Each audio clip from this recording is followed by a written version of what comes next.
Okay, Bismillah ar-Rahman ar-Rahim. We are now in Sugut, okay, the birthplace of the Ottoman dynasty, and we stand right in front of the entrance of the tomb of famous Ertugrul Ghazi, the father of Sultan Uthman Ghazi. So we're going to look at the tomb, inshallah, and make dua for the Ghazi for his services to Islam and the Muslims.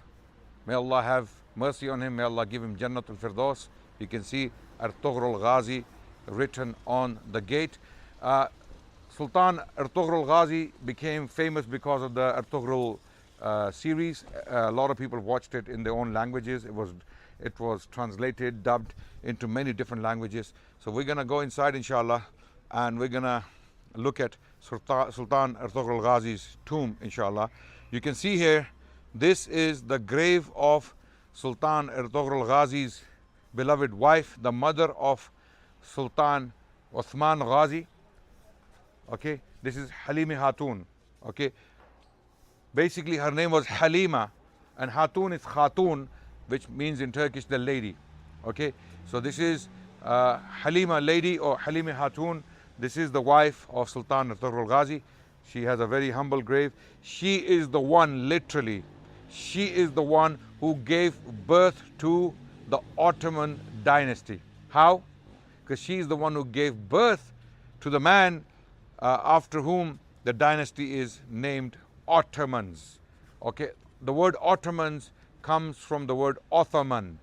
Ottoman comes from Uthman Ghazi Uthman, who was the son of Ertugrul Ghazi. Okay, so let's go, inshallah. Let's keep moving. We would have seen the change of the guard, because every hour or every few minutes, or actually every hour, there's a change of the guard. You can see the guards there walking. So this is to give a taste to people how the sultans would have been guarded by private guard when they were alive. So this is a spectacle to behold. You can see these guys, they look so tough. They look like Ottoman warriors. This is what Ottoman warriors would have looked like once upon a time. They are carrying axes.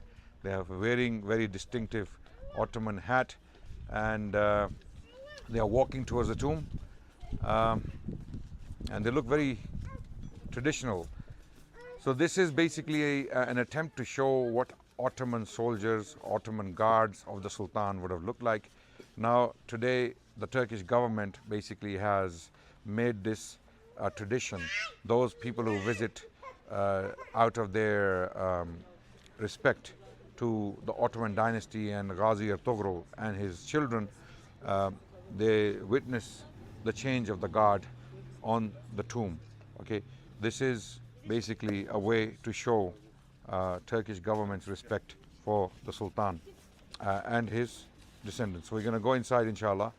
If you follow me, inshallah, bismillah. This is the grave of Ertugrul Ghazi. You can see the word written there, also his name is written there, Ertugrul Ghazi.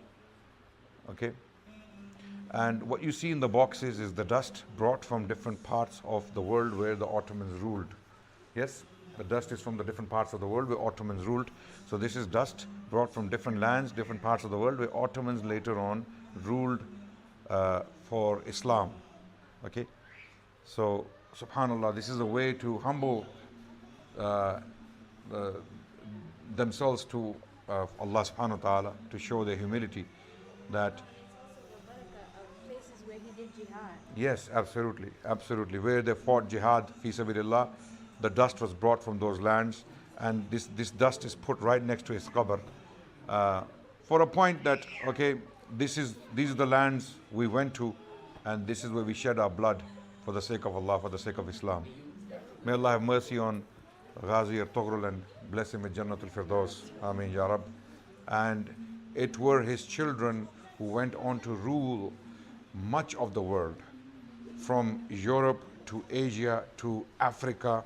Okay, so this was one of the greatest Muslim dynasties in history. Ottomans ruled for nearly 600 years and ruled much of the world. Allahu Akbar. And they became strong proponents of Islam, and they defended Islam on many different fronts, and all of this was born from this man, Ertugrul Ghazi. On that note, thank you so much. And we are doing these visits we have the guards with us. We are doing these visits every few months, brothers and sisters. If you want to give a strong sense of identity to your children, if you want them to be proud of Islam, if you want them to find inspiration in Islam and in Muslim personalities, then you must bring them on the ground and let them see history with their own eyes. Teaching them theory, giving them books to read is not enough. You have to bring your children on the ground for them to see all of this. Okay, for that it is very easy for you to do it. Okay, so you can simply go on halalgetaways.com, book the next tour to either Islamic Morocco, Islamic history of Morocco, or Islamic history of Spain, where we visit Islamic monuments. Okay, we go to Qurtuba Masjid, we go to Seville, Al-Qasr or Al-Khazar, or we go to Al-Hamra Palace in Granada. Okay, and then we come to Turkey as well. So you can choose your destinations, you can choose your dates. Okay, bring your children, bring your youngsters to these places, let them see this history, let them take inspiration so that they can have some sense of attachment, some source of attachment with Islam, some familiarity and some sort of identity attachment with Islam and the Muslim civilization. These are different dynasties, different periods, different places we visit so that we can strengthen that sense of identity. Check out halalgetaways.com, halalgetaways.com. Inshallah, you will find the details for the future date. I will be personally present on these tours. You can choose the tours where I'm personally present to teach history, as I have been doing, alhamdulillah, so that we can bring more and more Muslim youngsters for them to see this history and take inspiration. Okay, so please join the tours, inshallah ta'ala, and you will strengthen the identity of your children.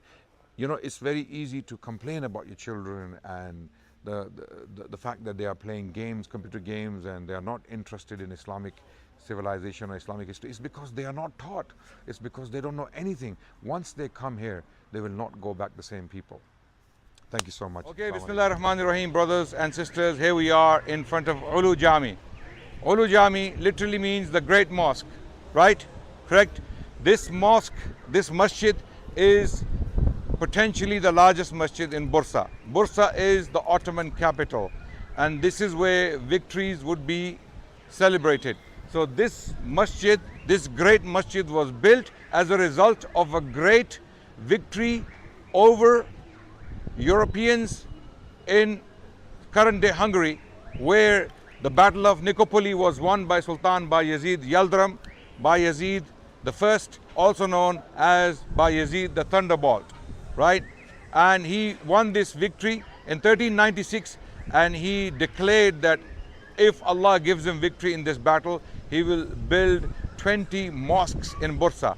So when it came time, when the time came to build, he was advised that instead of building 20 mosques, build 20 domes on one masjid. So build a great mosque instead of building 20 small ones. And this was the outcome. You can see on the gate, the date is clearly stated, 1399. Allahu Akbar.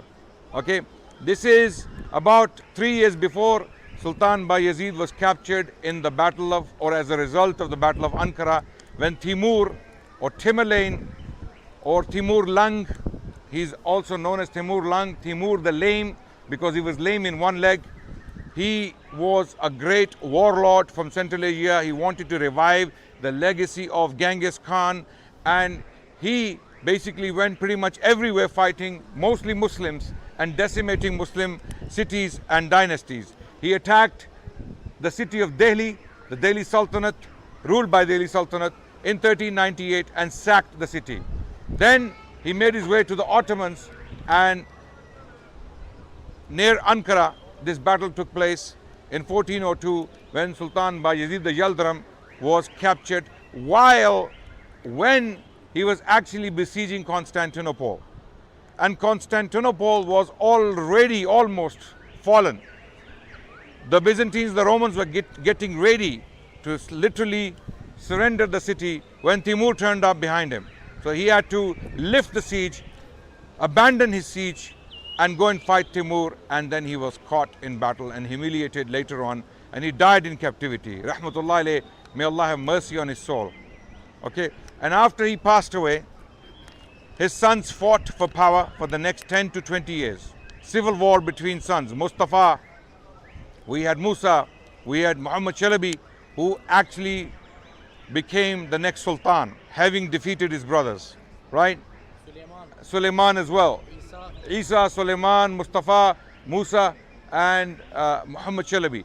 5 sons, they fought each other for power. And they were being used by different factions, different forces for their own ends. For example, when they see the brothers divided, the Romans came in, they started to back one brother. And some of the Beyliks, they came in, they started to back other brothers so that they can keep the Ottomans broken, divided. This is when Muhammad Chalabi, Muhammad I, Rahmatullah alayh, he managed to overpower his brothers and unite the Ottomans under one state again. And then the Ottomans had to start again to reassert their power. And it took another 50 years before the Ottomans could besiege Constantinople and finally take it in 1453. So 1402 was the Battle of Ankara, when Timur took Sultan Bayezid Yildirim into captivity, and 1453, about 50 years later, we have Sultan Muhammad al-Fatih take the city of Constantinople. So Sultan Bayezid was the father of Sultan Muhammad Chalabi, who was the father of Sultan Murad II, and Sultan Murad II was the father of Muhammad al-Fatih, who took Constantinople. By the way, we're going to go inside and we're going to look at some of the masterpieces of what? Calligraphy. Some of the greatest Ottoman calligraphic masterpieces are in this masjid. And they range from, what is the oldest piece there? There are no that much oldest piece. Right. I mean, there are just Mostly from the 19th century. Mostly from the 19th century, but they were done by some of the greatest calligraphers Ottoman Turkey has produced, and you will see those masterpieces inside. Absolutely mind-blowing. And they dedicated these masterpieces to this masjid.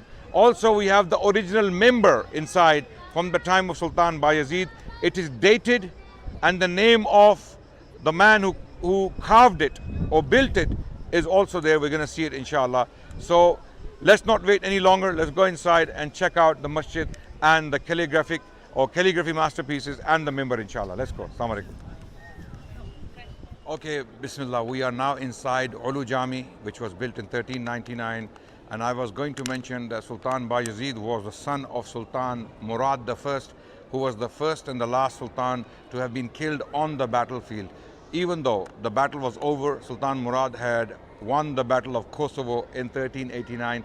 One of the Christian captives, he stabbed the Sultan to death after the battle had been won, and there were celebrations in Europe that the Ottomans are finished. But little did they know that the son of this very Sultan will come back within 6 to 7 years and cause a greater victory to take place at Nicopolis.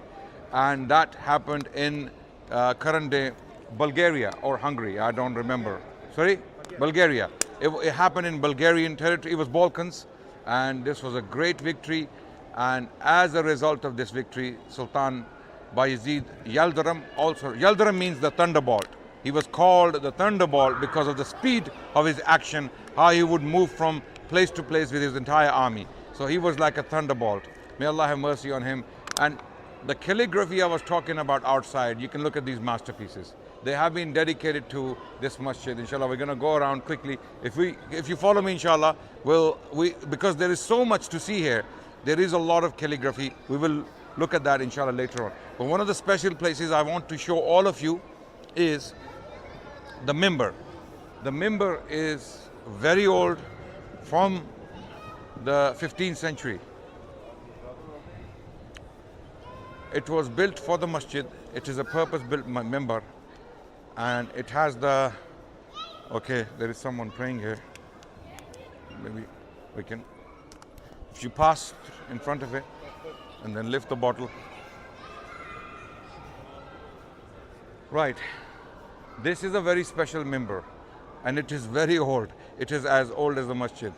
A lot of this calligraphy obviously has been renovated and it's been renewed, but the minbar here, if you look at it, okay, Here we see the name of the Sultan, okay, and the date, and the name of the person who made it, okay.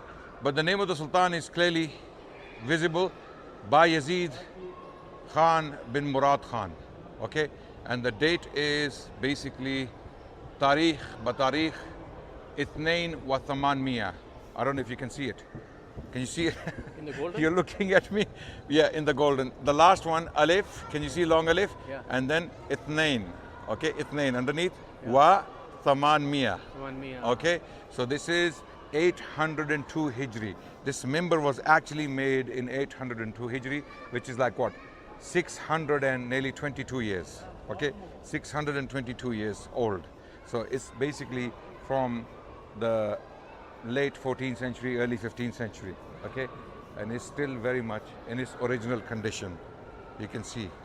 And I remember seeing the name of the carver, the name of the person who actually made it.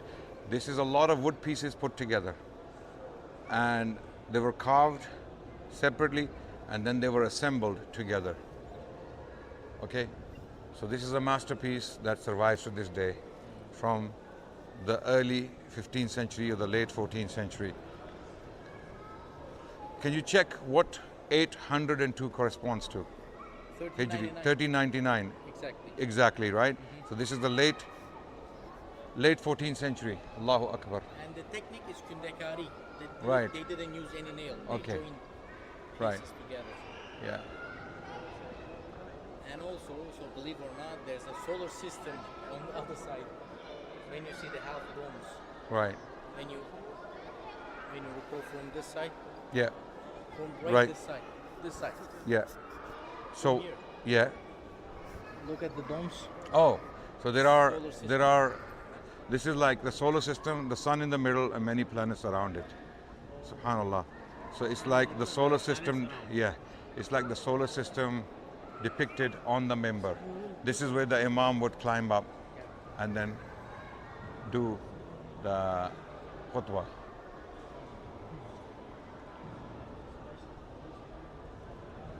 Allahu Akbar. So this masjid is from the late 14th century. In the 19th century, there was an earthquake in 1855. How many domes fell? 18. 18 of the 20 domes fell and they were rebuilt again. Unfortunately, there was no other way to save them, so they were rebuilt again. And then, alhamdulillah, as you can see, the masjid was renovated. And all of these calligraphic masterpieces, if you follow me, inshallah, they were done by expert calligraphers who were well known in the Ottoman Empire for their calligraphy skills. Now look at that. That one looks like a vessel, a ship. Okay? And it was done in 1275 Hijri, which corresponds to approximately mid 19th century. So I'm assuming these were done after the earthquake, right? Soon after the earthquake, because they correspond. Yeah, yeah. So this looks like a ship. Allahu Akbar. So a lot of this script is Nastaliq. That's Nastaliq, that's Nastaliq, that's also Nastaliq. Okay? Then there is Naskh script, there is Khat Rehan, Rehan. There are different types of calligraphy here. Allahu Akbar. Allahu Akbar. Farisi, Chufi. Yeah, look at that. Yeah, this is Naskh. That's Naskh, and this is there. Fedaka Abi wa Ummi Ya Rasulullah. May my mother and father be sacrificed over you, Ya Rasulullah. So it's written there. Wa shawirhum fil amr, from the Quran. So that's also in Nastaliq script. This script, which looks very Persian, it is Arabic, Rasmul Khat. Wallahu ghalibun ala amrihi. There is that big writing over there. So there are different messages, different verses representing different realities. All of this is depicted there. So this is the great mosque, Ulu Jami of Bورصة, everyone. I hope you enjoyed it. And maybe the cameraman can go around and take some more shots while we are looking at this, inshallah ta'ala. Okay. And you know, you cannot, the camera does not do justice to the beauty of this masjid and the calligraphy you see. You have to be here in person. You have to be here in person. Come with your families, come with your kids, let them see it, inshallah. Absolutely amazing. On that note, hopefully you will be able to join us in the future, one of the future trips. Bismillahirrahmanirrahim. Now we are in a very special place in Bورصة. We have the green mosque behind us, and then we have a very special tomb, the qabr of Sultan Muhammad Shalabi. Okay, Muhammad the First, who was the son of Sultan Bayezid Yildirim, he's buried up there. He is the person who united the Ottoman Empire after his father was captured in the Battle of Ankara in 1402 by Timur the Lame. Okay, let's go.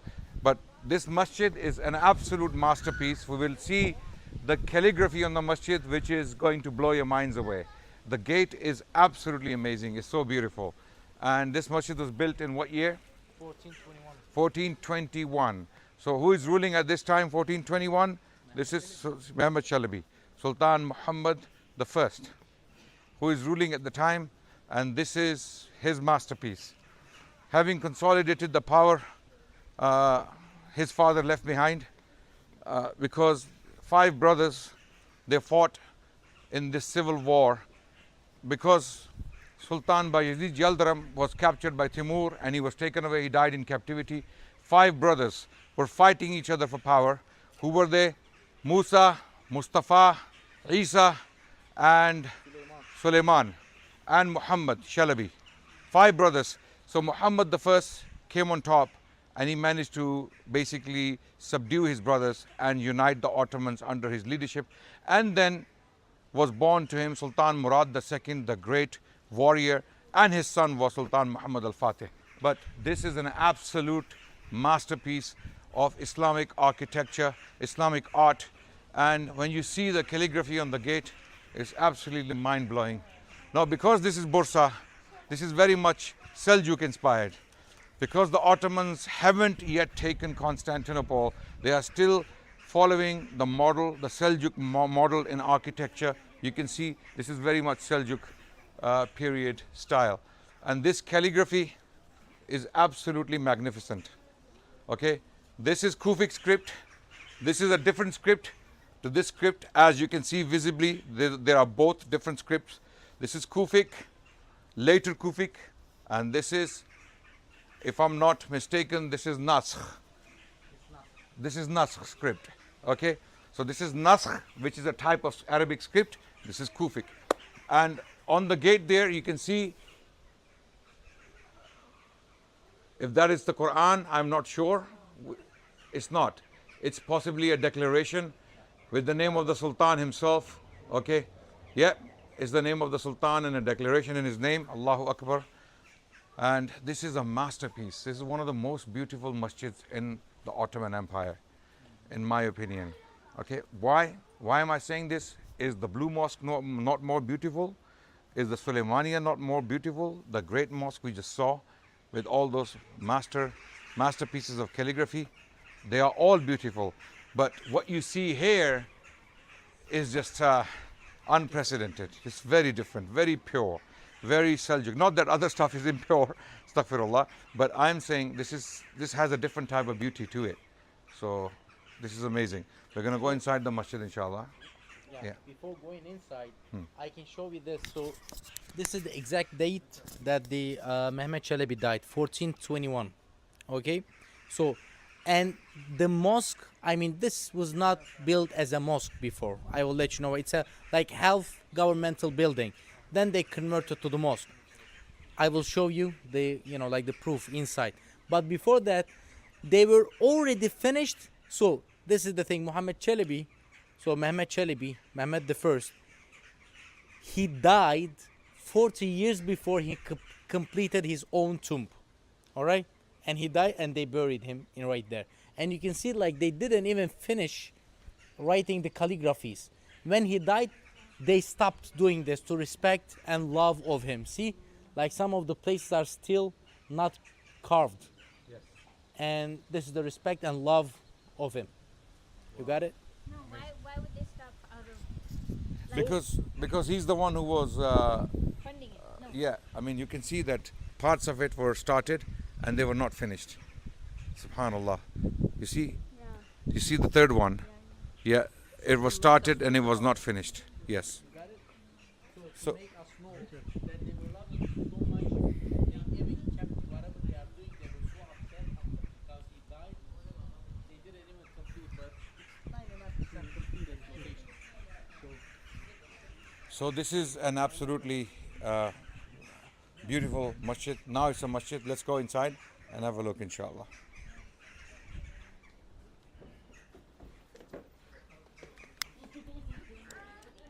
Oh, it's okay.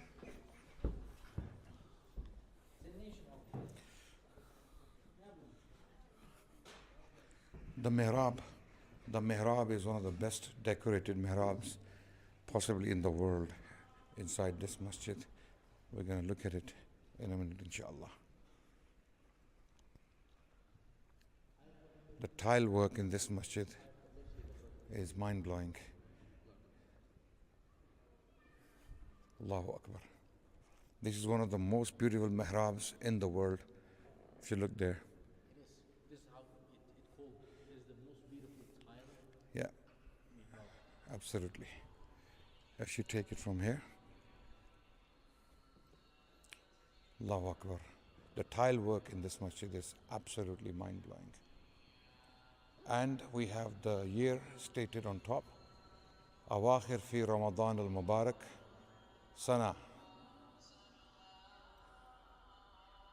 عشرة sorry سبع وعشرة no 27 و800 27 و800 827 Hijri.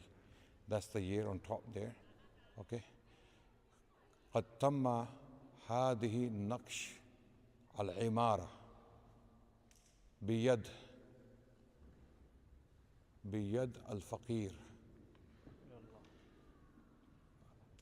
الفقير إلى الله. No. قد تم هذه النقش هذه العمارة قد تم نقش هذه العمارة because it's all in it's not in the straight order. You have to really break it down. You have to decipher these inscriptions. Subhanallah. أواخر في أواخر رمضان المبارك سنة 17 و800. So 827 Hijri. So this is 620 years old, this structure. Allahu Akbar. It's a masterpiece. So this is called the Green Mosque, the Green Masjid. I don't know why, because it's blue all over, but Alhamdulillah. Sorry? Green carpet. Yeah, green carpet, yes. We have green carpet here. So inshallah, we will now make our way, after having looked at this masjid, we're going to make our way to the tomb of Sultan Muhammad I, Muhammad Chalabi, who managed to unite the Ottomans under his rule. He managed to defeat his brothers and take hold of power into his own hands, and he's the one who, you can say, saved the Ottoman Empire from being destroyed completely. The Ottomans were almost destroyed. The Ottomans almost fell, completely disappeared after Sultan Bayezid Yildirim was captured. They call it the second founder. Exactly, the second founder of the Ottoman dynasty, Sultan Muhammad I. His wife was captured by Tamur. Sultan Bayezid's? Okay, right, And right. then, apparently the legend is the Sultan never married again. Yes. They had children from the, Sultan Bayezid died in captivity. and his Yeah. wife was captured. Yeah, he could not handle the Since humiliation. the Sultan's wife was captured, after the Sultan stopped marrying. Right, And they had children from the slave. right. Okay. So this is amazing. Like, if you think about it, how he managed to revive the Ottoman Empire after all that disasters, all those disasters. First his father's capture, and then his brothers fighting against him. So it took him nearly 10 years to subdue his brothers, who were being supported by different factions, to fight him. So because many of the enemies of the Ottomans, they wanted them to fight each other and never come back to power, or never gain that influence and power again. It was Sultan Muhammad I who managed to revive the Ottoman spirit and This is how we managed to take, or the Ottomans managed to take later on, the city of Constantinople in 1453. Bismillah ar-Rahman ar-Rahim. We are here now in front of the tomb of Sultan Muhammad I, also known as Muhammad Chalabi. The green masjid is behind us. We just came from it. We saw all those blue tiles and beautiful calligraphy outside and beautiful tile work inside the mihrab, on the mihrab rather. And you see similar artwork here. And this is the tomb of a very important sultan called Sultan Muhammad I, who died in 1421, who managed to revive the Ottoman Empire from the brink of being destroyed. When his father was captured in 1402, many people were predicting that Ottomans will never be able to recover. And then, especially when the Sultan had left 5 sons behind to fight each other. So Sultan Muhammad Chalabi managed to defeat all his brothers and took power into his own hands and consolidated power and revived the Ottoman spirit. And this is why he's called the second founder of the Ottoman Empire after Ghazi Osman himself. So this is a very important person. His name is there. Okay. So it says, what is this? هذه برية المرحوم السعيد الشهيد السلطان ابن سلطان محمد بن بايزيد Khan. And it says, في جماد الأولى سنة 24 و800. Allahu Akbar. So this is the name of the Sultan, Sultan Muhammad bin Bayezid Yildirim also. Okay. And this is exactly almost 620 years old, this very tomb. So we'll go inside, inshallah, to have a look, inshallah.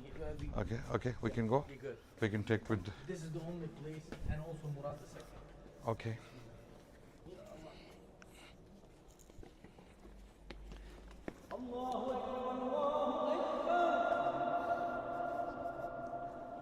So you can hear the echo. This is where Sultan Muhammad I is buried. It says Chalabi Mehmed Padishah, which means King Muhammad I Chalabi. What does Chalabi actually mean? Chalabi, like royal, general. I mean, Honorable. Like honorable. Sayyid. yeah, honorable. It's like Sayyid. Someone not Right. So Ottoman Sultan, who was born in 1386 to Sultan Bayezid I and died in 1421, and then his own son Sultan Murad II took power, and Sultan Murad II died in 14, if I'm not mistaken, 52.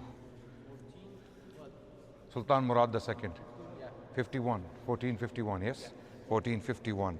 And then came to power Sultan Muhammad al-Fatih, Muhammad II, who took the city of Constantinople in 1453.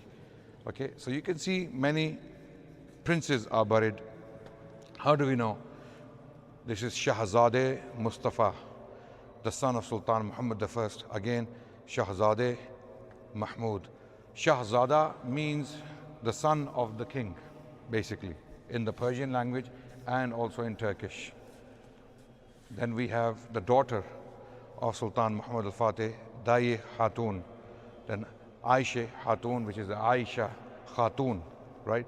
Hafsa Khatun. So these are all the daughters and the sons of Sultan Muhammad Chalabi or Sultan Muhammad I.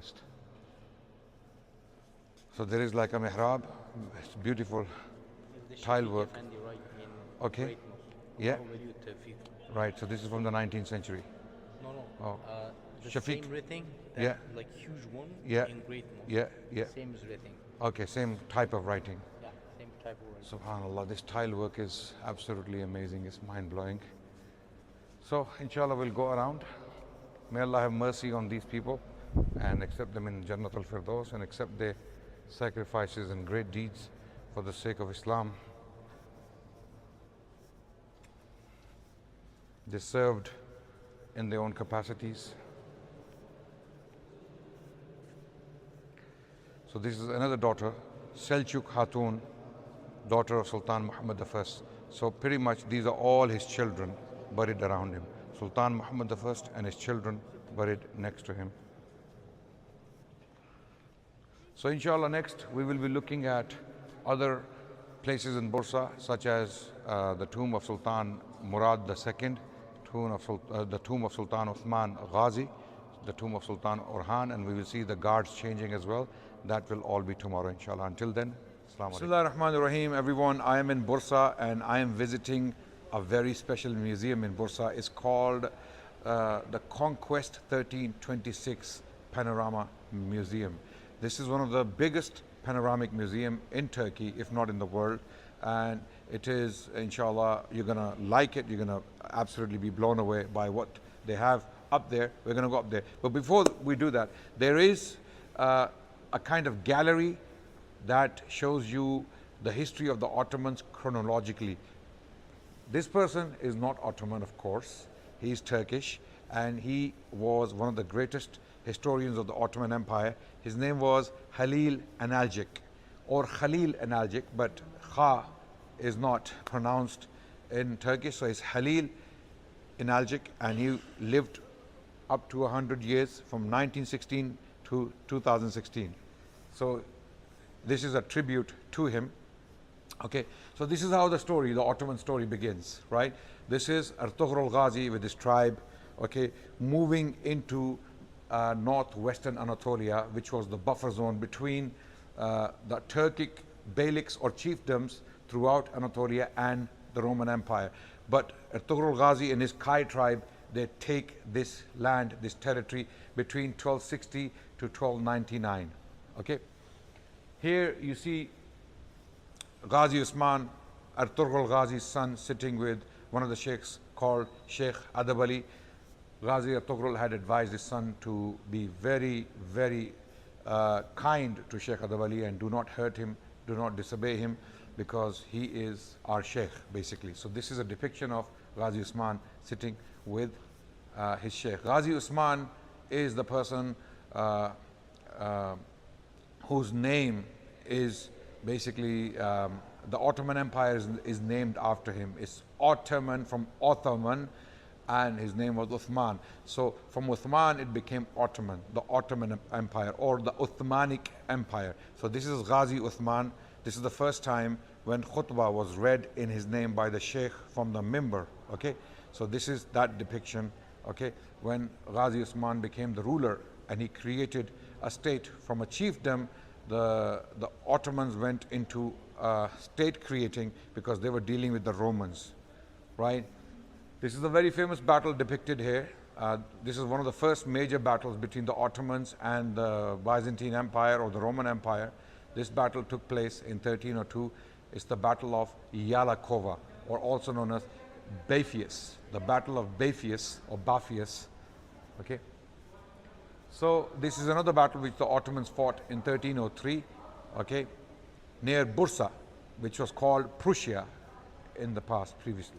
Here you see there's a depiction Uthman Ghazi telling his son Sultan Orhan Ghazi to bury me in that silver dome, or underneath that silver dome, and that silver dome is in the city of Bursa, which was still in Roman hands. So what he's telling his son is, whether I live or die, you better take the city of Bursa, okay? And Bursa became the Ottoman capital from then. Sultan Uthman did not live to see the conquest of Bursa, because Sultan Orhan, his son, took Bursa in 1326. But later on, Sultan Uthman Ghazi's remains were interred on that very hill where he's pointing to, okay? We keep moving. So here you see the depiction of the conquest of Bursa in 1326. Orhan Ghazi enters the city, conquering the city, which was a very important city for the Romans. And this is what opened the gates for the conquest of Constantinople. Here you see Daud al-Kaysari, who was a scholar who had opened an institution of education, teaching students using an astrolabe and astronomical drawings from Abu Rayhan al-Bayruni. Here, one of the most devastating events or incidents depicted on the painting here. This was Murad I assassinated by a Christian survivor or a Christian captive. okay, whose name was Milošo Obilić, okay, or Milosevic, as they would pronounce it today. So this represents the Battle of Kosovo, a scene from the Battle of Kosovo, 1389. The battle was won by the Ottomans. After the battle was won, after the victory, one of the Christian captives, he basically stabbed the Sultan to death, and this was a huge disaster for the Ottomans because the Sultan had been killed after the battle, and he is the only Sultan to have been killed on the battlefield. Never again would the Ottomans compromise the security of the Sultan. Okay, so this happened in 1389. By the way, this is the battle which Milosevic, the ex-president or prime minister of Serbia, referenced in 1389 during the 600th anniversary of the Battle of Kosovo, and he referenced this very battle, and this is one of the reasons why the Serbians massacred the Bosnians and there was a genocide in Bosnia, okay, because of this memory.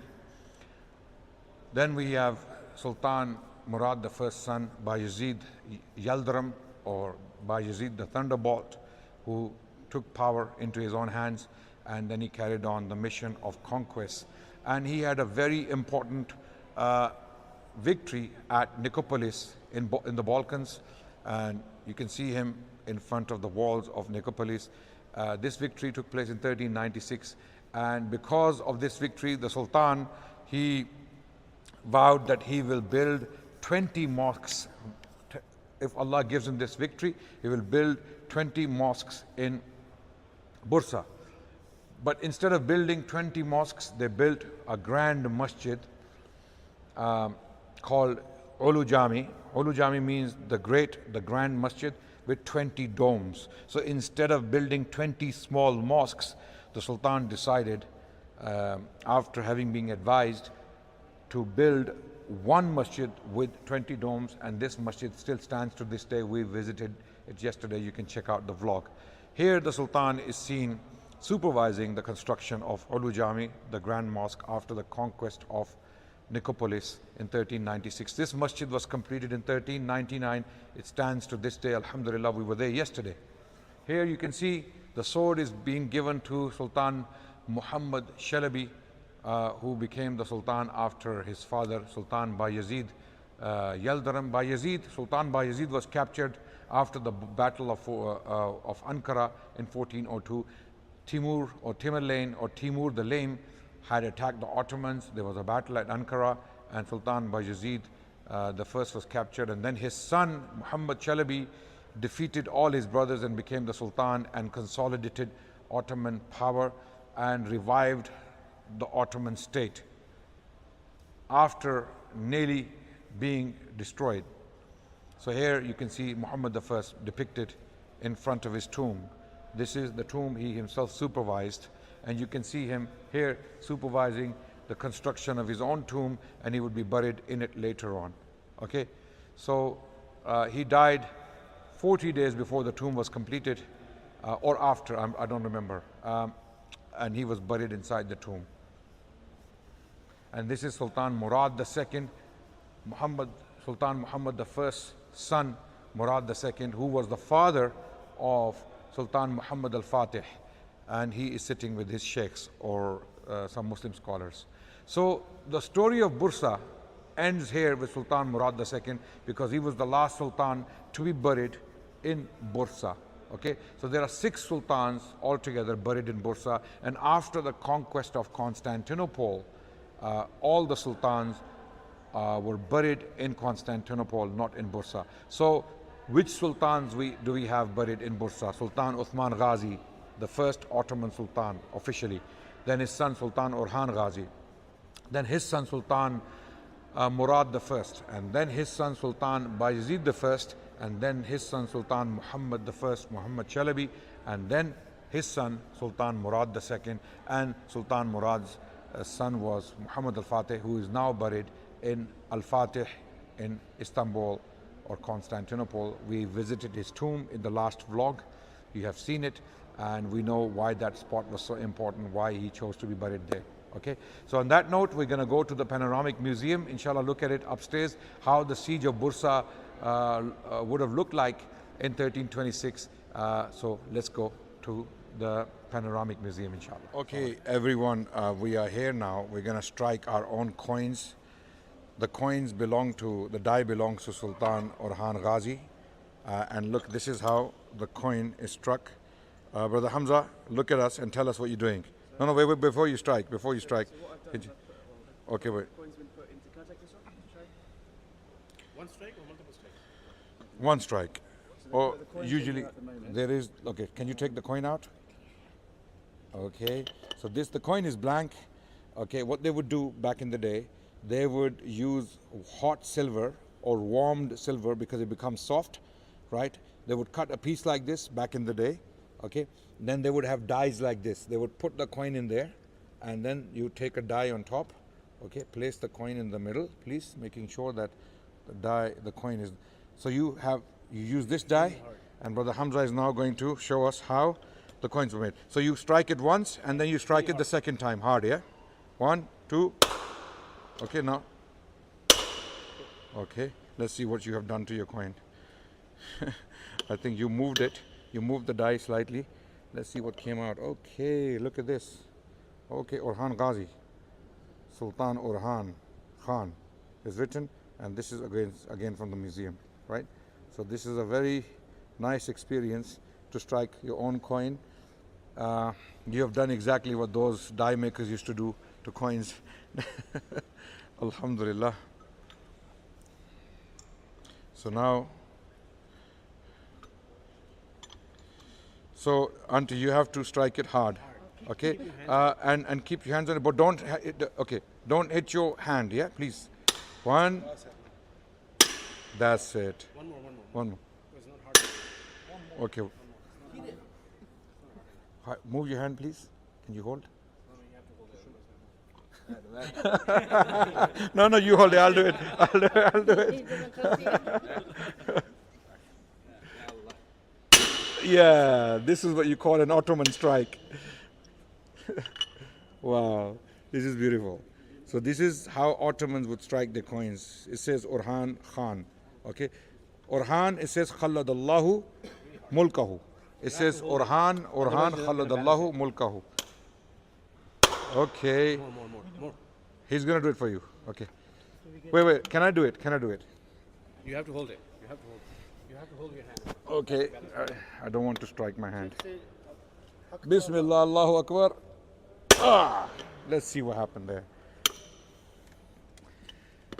Okay, so it says Orhan, Sultan Orhan Khalladallahu mulkahu. That's what it says. Yeah. Okay. You can see Orhan on top. It says Khalladallahu mulkahu.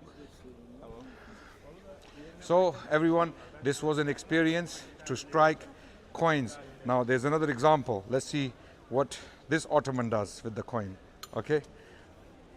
So coins would be made like this back in the day. They would strike coins in this way. Make sure you don't strike your hand, please. No casualties. Bismillah, Allahu Akbar. That's it. Okay. Well done. Yeah. This is how Ottoman coins were made. Tashakur. Thank you very much. Okay. So we've had some coins. We are about 4 coins richer now, alhamdulillah. Okay, this is how Ottomans would strike their coins. We have another one. Okay, yallah, let's see.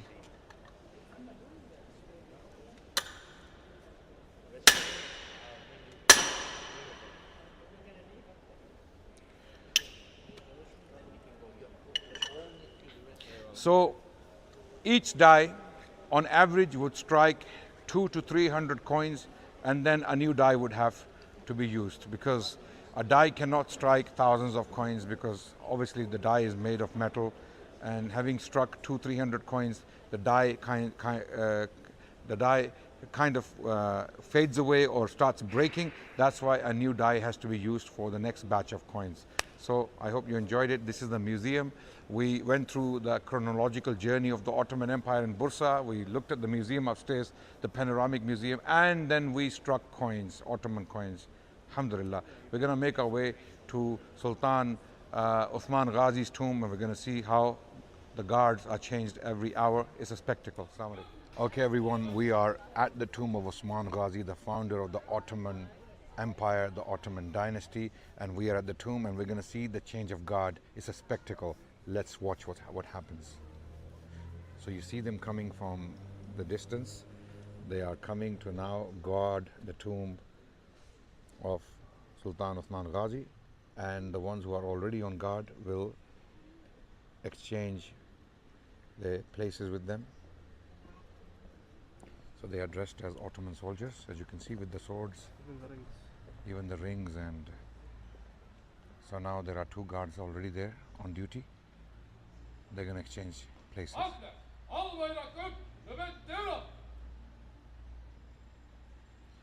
Okay, this is a bit of a Turkish nationalism there. Müstakil çökmedikçe, altlara delinmedikçe, canımdan acı değilim bol bayrak, sen deli kardeşim. Müstakil çökmedikçe, altta yer delinmedikçe, canımdan aziz bildiğim boğal bayrak, sen de kardeşim. Okay, you can see the new guards have come in. They're going to now stand guard there. The ones who were there already, they're going to now go. Atamdan, Erdem ve evlattan, kıymetli bildiğim al bayrak, satın, beş girsin kızıl çıksın ki, canım pahasına, ben nedir kardeşim. Anamdan, atamdan, yardan ve evlattan, kıymetli bildiğim al bayrak, satın, gök girsin, kızıl çıksın ki, canım pahasına, ben iyi kardeşim. Nöbetiniz kutlu ve şerefli ola. Amin. Okay, so now the guard has changed, Satışın, yola revan. and these guys, the ones who were standing on guard, they are now on their way to the barracks, and the new guards have replaced them. So this is the change of guard that takes place every hour on the tomb of Sultan Osman Ghazi. From 9 a.m. to 5 p.m. this spectacle takes place. So what you see there, two guards stand in front of the tomb of Sultan Osman Ghazi, the founder of the Ottoman dynasty. We're going to go in now very quickly, and on the left you see the tomb of Sultan Orhan Ghazi. So we're going to go inside, inshallah, and look at the tomb of Sultan Osman Ghazi. So Sultan Osman Ghazi is the son of Sultan Ghazi al-Tughril, and now we enter the mausoleum where Sultan Osman Ghazi, the founder of the Ottoman dynasty, is buried. This is where the Ottoman dynasty started. You can look there. Osman Ghazi Padishah, Ottoman Sultan, born in 1258, died in 1326, the very year Bورصة was taken by his son Sultan Orhan Ghazi. But he had already passed away before the city of Bورصة fell or capitulated to the Ottomans. So this is the family, the children or the grandchildren of the Sultan Osman Ghazi. May Allah have mercy on him and his descendants for serving Islam to the extent that they ruled much of the world for 600 years. So Sultan Osman Ghazi came to power in 1299, and the Ottoman dynasty officially went up to the year 1324. So this is more than 600 years. Sultan Osman Ghazi and his descendants protected the boundaries of Islam and served Islam. So we're going to go to the next tomb, the tomb of Sultan Orhan Ghazi, inshallah, if you follow me. So brothers and sisters, we do these tours to the Ottoman history of Turkey, Ottoman monuments in Turkey, and Islamic Spain, when Muslims had ruled Spain for nearly 700 years, parts of Spain, and we go and look at some of those monuments in Al-Andalus in current day Spain. And we visit cities like Seville, Granada and Cordoba. We look at Cordoba Masjid, which was started by Abdurrahman I in 780s CE. Okay, so the Masjid Cordoba, parts of it are nearly 1,300 years old. We visit those sites, and we come to Turkey as well for the same purpose, to teach history to our youngsters, to our brothers and sisters, so that they can appreciate the history of the Muslim civilization. These tours are organized by halalgetaways.com, and I join as a historian. So you're most welcome to join on the tours, where I myself I'm teaching history. So this is the tomb of Sultan Osman Ghazi's son, Sultan Orhan. Sultan Orhan Ghazi is buried here, rahmatullah alayh. He is the Sultan who took the city of Bورصة, which was a very important Roman capital, and then 5 years later he took the city of Iznik, also called Nicaea in the ancient period. You can see his name there, Orhan Ghazi Padishah, Ottoman Sultan, born in 1281 and died in 1360. This is when his son Sultan Murad I took over. Sultan Orhan Ghazi is the Sultan who opened the route to Europe for the Ottomans, and the Ottomans started to take territories in Central Europe or Balkans. And it was his son Sultan Murad I who had won this famous victory in the Battle of Kosovo in 1389, and after the battle he was assassinated by one of the Christian captives. So brothers and sisters, we are here in Turkey right now with a group of brothers and sisters who are going through this history, and they're being absolutely inspired and fascinated by the history they're seeing. You can also join, inshallah. Check out halalgetaways.com for future dates. On that note, inshallah, we're going to be making our way to Sultan Murad II's tomb and his madrasa. We'll look at it inshallah in an hour, and also possibly Sultan Murad I, who was killed in the Battle of Kosovo or after the Battle of Kosovo. Until then, Bismillah ar-Rahman ar-Rahim. Here we are in front of the tomb of Sultan Murad II, who was a very pious sultan.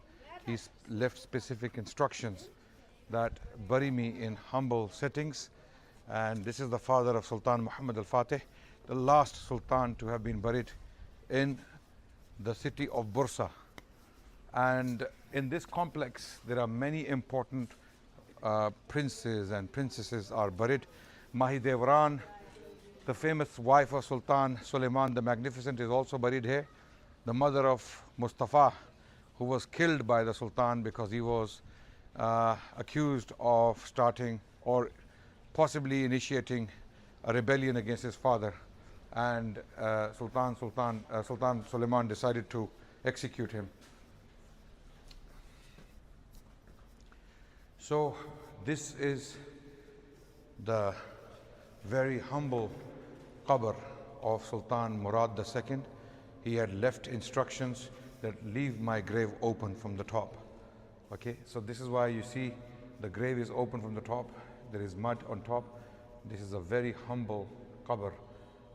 By Ottoman standards, it is truly humble. Okay, and he has left specific instructions to put me in this grave in very simple ways. Okay, and he was a very pious man, Sultan Murad II, who ruled twice, because the first time he left his throne to his son Muhammad II, Muhammad the Conqueror al-Fatih, because he wanted to seclude himself and busy himself with dhikr and developing his relationship with Allah subhanahu wa ta'ala. But Sultan Muhammad al-Fatih was a very young child, or young man you can say, and he could not, according to the wazirs at the time, he could not handle the situation. So Sultan Murad II was asked to come back for the second time to take the throne for another 5 years until he died, and he was buried here. So it was his son who basically took Constantinople from the Romans. Now you look at the bases of the columns, they are Roman. They are Corinthian columns. They should have been on top. They are usually capitals like that one over there, right? So these are used for bases. These are called the Corinthian columns, and they are Roman, they are Byzantine, they are not made by Ottomans. So they have been recycled and used at this tomb in this place. May Allah have mercy on Sultan Murad II. There are some other people, princes are buried here, yes. So Sultan Al-Din was the son of the Murad II, and he raised him. Right. And he was loving him so much. Right. So when he died, he died pretty young, and he got pretty upset. And then he said, I want to bury with, like next to my son. Subhanallah. Yeah. Sultan Alauddin or Shahzadeh Alauddin. So yes, Shahzadeh Alauddin is here. You can see. Okay, these are the children of Sultan Murad II. Shahzadeh Sultan, Hatish Sultan is a princess. Okay, Shahzade Alauddin, who was very beloved to Sultan Murad II, and Shahzade Ahmad. Shahzada or Shahzade also means prince or princess. Okay. We have the same word in Urdu, Shahzada or Shahzadi, basically, which means prince or princess. So these are the children of the Sultan. And you can see that these columns are definitely 100% Roman. They have been recycled and reused in these Ottoman monuments. This is possibly from the Roman period. This is why they have covered it. So there was something important here. So Sultan Murad II was the last Sultan to be buried in Bورصة. So may Allah have mercy on him. May Allah forgive his errors and grant him Jannat al-Firdaus. Very great man, fought the Crusaders, many battles, and he was very successful as a military leader, but his heart was elsewhere. He wanted to build his relationship with Allah. He was a pious man, just wanted to seclude himself, but clearly he was needed elsewhere. Allah subhanahu wa ta'ala had chosen something different for him, and he left behind his son to finish the job and take Constantinople, Sultan Muhammad al-Fatih. Okay, let's go. The other ones. This is his grandson, Ahmed. Okay, Shahzada Ahmed, Shahzada Ahmed is there. son of the Bayezid II. Right. And we have the Jem Sultan. Jem Sultan was a prince who was the brother of Sultan Muhammad al-Fatih. Yes. He was the brother of Sultan Muhammad al-Fatih, also the son of Sultan Murad II. Jem Sultan is a very interesting character who was given refuge in Europe, and he was used to blackmail the Ottomans that if you don't pay us tributes or money, we will unleash him and he will launch a rebellion against you. So here we have, this mausoleum was built for Shahzade Mustafa, son of Mehmed the Conqueror. Shahzade Mustafa died in 1474. His funeral first was brought to Konya, then to Bورصة, where he was buried, in the mausoleum of his uncle, Alauddin Bey. Okay, so Jem Sultan, is Mustafa his name? Muhammad, Jem Sultan's name was Mustafa? Jem. Jem, But maybe it's another name which he got. yeah. Should be Mustafa. Sorry? Said Mustafa Shahzade Mustafa. Really? Yeah. Yes, but here outside it says Jem Sultan. Yeah, it's Jem Sultan. Yeah, it says Jem. Okay, right. So he was the son of Sultan Muhammad al-Fatih. And he's buried in here. Why was he brought here? Because he was a prince. This is him. Very famous character, very well-known character, Jem Sultan. Okay, Father Sultan Muhammad, his father is, son of Muhammad the Conqueror, died in 1495. He spent a lot of his life in Europe, and his brother, the son of Sultan Muhammad al-Fatih, Bayezid II, was actually paying money to the Europeans to keep him so that he doesn't come and launch a rebellion. So the Europeans at the time were using many Ottoman princes as bargaining chips. Many Ottoman princes would escape from Ottoman territory and they would take refuge with Europeans, because Europeans would give them refuge because they were very scared and terrified of the Ottomans. So they wanted something in their hands, possibly royal princes, to bargain with the Ottomans. So Jem Sultan is a very well-known character. Shahzade Mustafa, we read about Shahzade Mustafa, who is a separate person to Jem Sultan. This is where we got confused. Okay, so Jem Sultan is a separate person to Shahzade Mustafa. Okay, The son of the Muhammad al-Fatih. Yeah. This tomb yeah, built for him. Okay. But Jem Sultan is also buried. was also buried.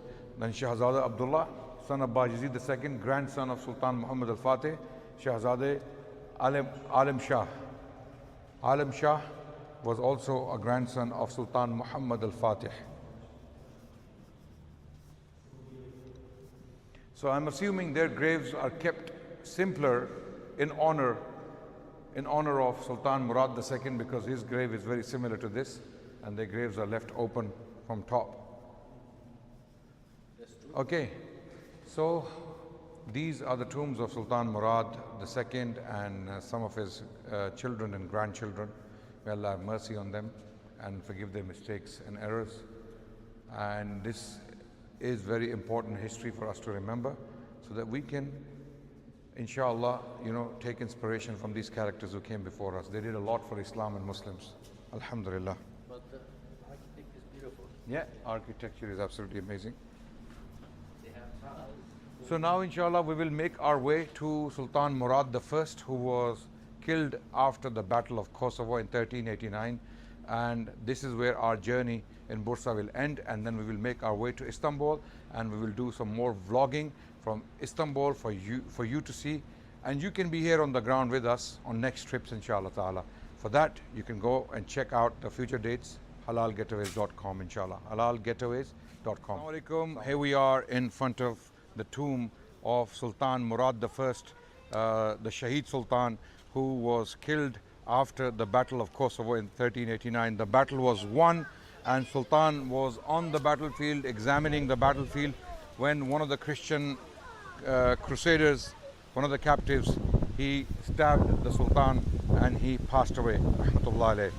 Okay, the tomb of Murad I, who was martyred after the victory in Kosovo in 1389, was built by his son Yildirim Bayezid, Sultan Bayezid I. The tomb, which was destroyed in the earthquake in the year 1855, was rebuilt by Sultan Abdulaziz in 1863. So this is where Sultan Murad I is buried, rahmatullah alayh. We're going to go inside, inshallah. And it's a very high plain in the city of Bursa. His body was brought from Kosovo all the way from Central Europe or Balkans to Bursa to be interred here. Bismillah ar-Rahman ar-Rahim. Assalamu alaikum ya ahlam quburu ya ahlam diyar. So this is where the Shaheed Sultan, Sultan Murad I, rahmatullah alayh, is buried. He was the third Ottoman Sultan, the son of Sultan Orhan Ghazi, who was the son of Uthman Ghazi. So it says, Murad Padishah, born in 1326, the very year when Bursa was taken, and killed in 1389 after the Battle of Kosovo was won. After the victory in the battle, he was assassinated by one of the captives. The story is not very clear. There are differences of opinion on how exactly was the Sultan killed. The circumstances are not fully known, but it is clear that he was killed after the battle. And then Sultan Bayezid Yildirim Bayezid I came to power after his father, and he was the one who also besieged Constantinople. And while he was besieging Constantinople, Tamerlane or Timur the Lame came from Central Asia, attacked the Ottoman territory from behind, and there was a battle called the Battle of Ankara, where Sultan Bayezid I was captured and died in captivity. He was the son of Sultan Murad I, who was killed, who was the only Sultan to have been killed on the battlefield. Rahmatullah alayhi, Allah have mercy on him. And then of course there are princes from the royal family who are also buried here. Shahzade Yaqub, and the dates are there, Shahzade Orhan.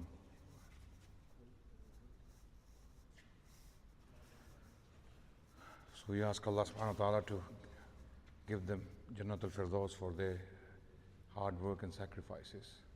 Ameen Ya Rab. And some of these columns and capitals have been taken from Roman sites. These are Roman capitals.